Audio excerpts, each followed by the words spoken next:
Hello everyone, welcome to another episode of vLAWgust. So we have another installment in my car. I find that these videos are some of my favorites to make, just like car chat vlogs.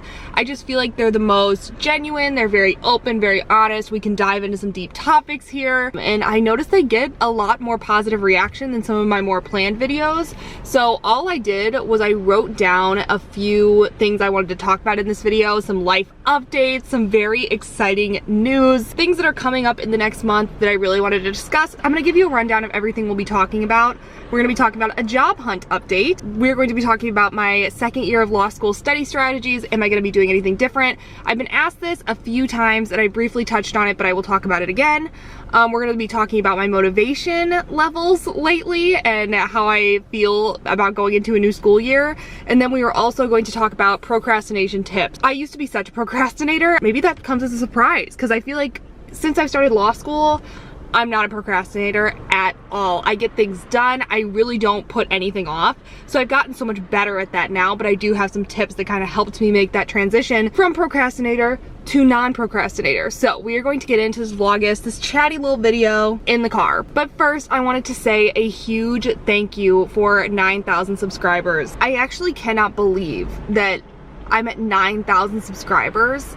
To me, if you would have told me that a year ago, there is no way I would have believed you. It's so insane to me that so many people choose to watch my videos and so many of you come back and watch all my videos. And if I do something like vLAWgust where I'm uploading a ton in 1 month, some people watch every video and I become a part of somebody's routine. And it's strange because I watch so many YouTubers and I feel like I'm friends with them, and I know some of you feel that way about me, and I do value so much of the advice that I get from you. I feel like I give a lot of advice and I'm pretty informative in my videos, but the advice you give me in the comments also means a lot. I love this little community that we have. I would have never thought that law school's brought me so many great things, but it's also brought me this community, which is really cool. So always want to say a thank you, because honestly, like without you guys watching, like I feel like my law school experience wouldn't be as great as it is. Thank you so much. We are going to get into the chat. So first, I wanted to do a brief update on my job search. So I've talked a lot about how the job application process works, how OCI works, so I'm not gonna do that again. But I will say, usually you will have a first summer job and it depends on where that job is, whether you will get an offer back. So a lot of the times, if you are at a firm, firms do return offers, meaning they will invite you back for the following summer, so the summer after your 2L year. The job I was at did not do return offers. I got asked this a lot during the summer when I was talking about applying to places, like, oh, why are you talking so openly about applying and doing interviews while you're currently employed? It's just because my job didn't do return offers. I got one comment that asked if it was common for 2Ls to do that many interviews, because I was doing, I think one day I had like 7 or 8 screener interviews, and yes, that is super common. So when you're hunting for a job after your second year, you pretty much start applying early. I started applying in June. That's pretty standard, I think. And honestly, the main goal for me was, let's find somewhere that I really feel like I belong and I really feel like I get a ton of substantive experience. And my main goal was to lock down a job before school started, because the last thing I needed, you guys knew I had such a rough first year job hunt experience with doing school and job hunt at the same time. So I really knew that I wanted to get the job on lock as soon as possible, but also wait for something that I felt was a really good fit for me. So I was doing interviews pretty much from late June to this past week. So I was interviewing for about like a month and a half-ish. Yeah, it's very common during this time to have a ton of interviews, and it's really stressful. It also depends where you're looking. If you're looking at firms, which is what I was looking at, they generally start pretty early after you get your second semester grades. And it also depends the market you're looking at. So if you're looking at New York, if you're looking at DC, if you're looking at Chicago, like those primary markets, they generally move faster. If you're looking at like a smaller market, then sometimes things will move slower. It really does depend. You can do a lot of research online. I would say this is the same kind of disclaimer I gave with law school admission stuff. There is like a law school thread on Reddit, and there's TLS and stuff where you can do research on firms and research on different markets. I think that can be really helpful, and I found that it is helpful for me, but to a certain point, it can get really unhealthy on those sites. The same exact thing for r/law school admissions, so just beware if you're getting a lot of your information from those sites that sometimes it can, you know, get a little toxic at times. I was doing that for around a month and a half. I am very excited to say that I do have a summer job for next summer, which is really exciting. Everything kind of fell into place. I didn't experience the same amount of stress that I experienced last semester at all, and you guys know I generally keep this side of my life pretty private, but I'm gonna get asked, like, is it a public interest job? Is it a government job? Is it a firm? I am working in a firm, and I'm sure it'll be obvious from my content, like, oh, where are you going? Are you moving? What's the deal? I am also staying in St. Louis, so those are two big questions that I figured I would get asked, but I'm very, very excited.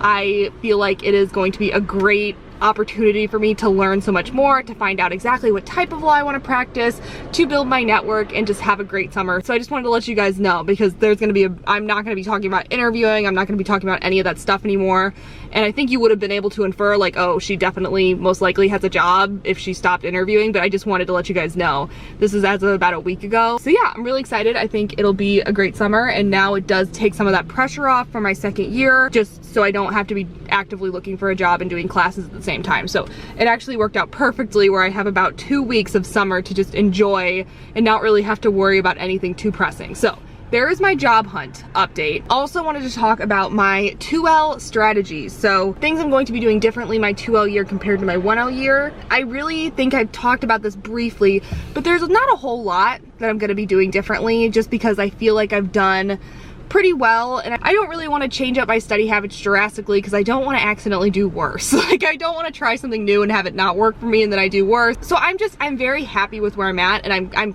cool to just coast. Obviously doing better would be great, but I'm not going to do anything drastically different. I'm not going to be briefing cases. I'm going to stay on top of my outlines like I've been doing. I'm going to try to go to office hours more. That's a big goal for me, is to go to office hours more, because I really don't think I took advantage of that as much. A lot of it was just kind of awkward. Going to office hours on Zoom is about as awkward as you would expect it to be. Just kind of popping into the room and seeing that there's already people there, and then just like awkwardly leaving because you feel uncomfortable. At least that's how I was, but I also do kind of struggle with social anxiety sometimes. So one of my main goals is to push myself, and if I have questions, don't let them build. Just go to office hours, get the answers, because I would always go to office hours at the end of the semester, and I think I missed out on a lot of building relationships with my professors throughout the semester. My big goal this semester is to not waste time kind of building those relationships and getting my questions answered, because I think sometimes I wouldn't want to ask the question, so I would move forward with an incorrect assumption, and then I would reinforce that incorrect assumption through studying, and then I would find out 2 weeks before the exam that I was completely wrong.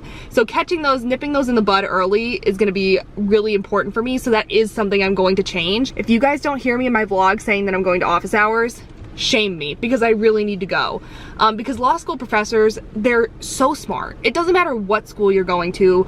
All law school professors are extremely valuable resources, and they're super accessible. The odds that you ever get access to somebody that highly esteemed and so knowledgeable in their field, it's really hard to come by. So I need to take advantage of those opportunities that I have, and that goes for any law school, because all law schools hire just the best professors. So I'm really excited to hopefully build some relationships. And I would also just like to kind of be more social.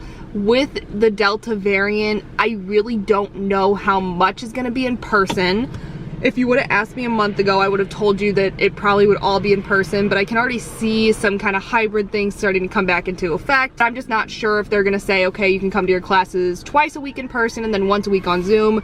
I'm just really not sure how that's going to work, but I really would like to step outside my comfort zone and be more social, make more friends. I'm really happy with the friends that I do have in law school. I do need to break out of my shell a little bit, because sometimes I can get shy, guys. That's just how I am. That is another big goal. It's not really academics, but something I'd like to do differently than my 1L year, and also just kind of take some of that academic pressure off myself. And I think this also comes with just being in your second year and kind of knowing what to expect, and also just completely transparent.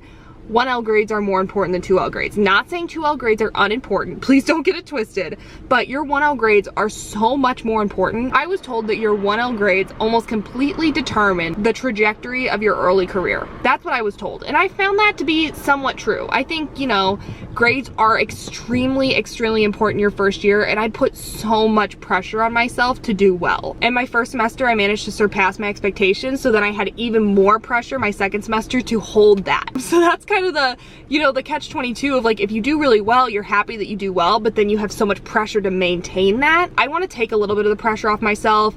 I also am a fan of having realistic goals, so for me, telling myself I'm gonna have no pressure on myself academically, it's just not possible. That's just not how I am in any aspect of my life. Even things that I do for fun, I really take seriously. I know it would be unrealistic to say I'm gonna take all of the academic pressure off myself, because I'm gonna have some, but I just want to get to the point where I feel like I'm having more of a balance. I don't want to study myself to death, and I don't want to do all that stuff, and I think I did a good job, but I think the mental aspect of having that pressure on myself did kind of put a damper on my experience at some points. So I do want to get better about that as well. So those are kind of the things I'd like to do differently. My 2L strategy, if you will, the game plan. I have exactly 2 weeks and 1 day until classes start. I'm so excited to meet everybody in person, to be able to go to classes in person sometimes, hopefully, fingers crossed, and just have a good 2L year. So I am really excited, but there's kind of a breakdown of my strategy. That being said, I feel like right now for me, motivation is really high. And I think this is the thing at the beginning of any school year is you go in and your guns are ablazing. You are ready,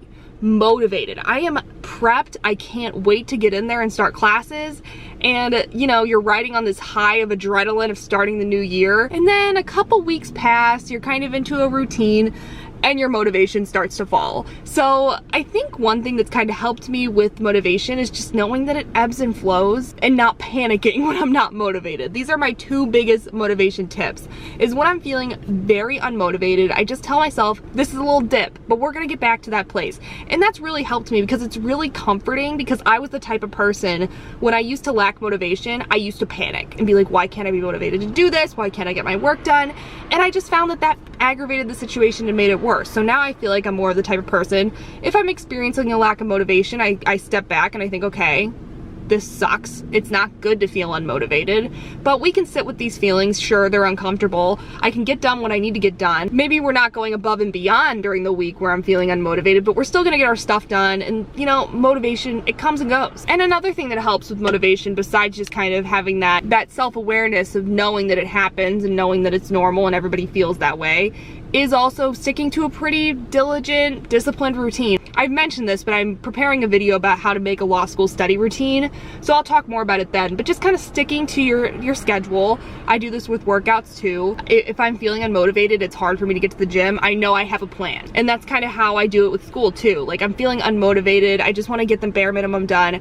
I have a plan that I can stick to ensure that I'm staying on track and I don't have to think that much about it. Because I feel like if you go into a week where you're feeling unmotivated without a plan, it makes it that much harder to get things done. So planning really is key. Kind of how I deal with lack of motivation, but right now, and I feel like with a lot of people, motivation is really high because we're in that transition phase of we're so excited to start school, but be prepared for those little ebbs in motivation to come throughout the semester and just ride the wave. That's what I say with a lot of things. That's what I say with anxiety, with panic attacks, with all that stuff. It's all about just riding the wave and getting comfortable with being uncomfortable. And the final thing that I really wanted to talk about was procrastination. I used to be the queen of procrastination. I never wanted to start my work, and then I'd wait to do it the day before, and I would stay up all night, and the work product would still turn out good, but it wasn't worth the mental turmoil I was putting myself to wait until the day before it was due.